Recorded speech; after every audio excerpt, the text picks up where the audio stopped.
यो चाहिँ म पहिला युके भ्रमणमा जाँदाखेरि यहाँ मलाई लगाइदिनु भएको छ यो होइन। त्यतिखेर त्यहाँ युकेमा के अरे रहनुहुने हाम्रो दाजुभाइहरूले। अनि यहाँ अर्को यो पनि लगाइदिएको थियो, त्यो पनि कुरा गर्नु भने त बुझेनन् होला है। यो पप्पी डे कि खोइ के जति भन्दो रहेछ त्यहाँ होइन। त्यो पहिला तपाईँको चाहिँ के अरे त्यो उसमा होइन लडाईँमा त्यहाँनिर चाहिँ थुप्रै गोर्खा सैनिकहरू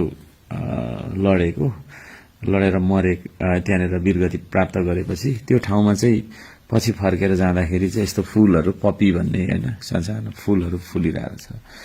यो मलाई तपाईँको चाहिँ के अरे त्यहाँनिर लगाइदिनु भयो हो, यो मलाई त्यहीँ लगाइदिनु भयो हो होइन। एउटा अनर जस्तो लागेर उहाँहरूले चाहिँ एउटा लगाइदिनु भएको थियो र त्यतिखेर लगाइदिनु भएको यो होइन। अब यो यस्तो तरिकाले यसको अब यो सहित लगाइदिनु भएको छ। यो चाहिँ मैले 1.5 वर्ष पहिलादेखि नधोएको कोट र यो जे थियो त्यही लगाएर म गएँ। अनि त्यसरी जाँदाखेरि चाहिँ मान्छेहरूले चाहिँ के हो यो है यस्तो विदेशी यो म त बेलायत गएको थिएँ नि त पोहोर परार होइन। त्यहाँ तपाईँको गोर्खा सैनिक हाम्रो दाजुभाइहरूले निम्तो गरेर त्यहाँ गएको थिएँ। त्यतिखेर मैले यो लगाइदिनु भएको कारणले चाहिँ नि अब यो जस्तो थियो त्यो पप्पीको यो पनि त त्यतिखेर लगाइदिएको यो पनि मैले फुकालेको छैन।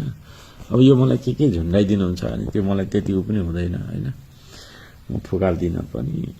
अनि त्यो हिसाबले गएको। अनि साथीहरूले चाहिँ हो त्यो भनिरहेको छ, त्यसमा कुनै अर्थ छैन, यो के अर्थ हो केटा के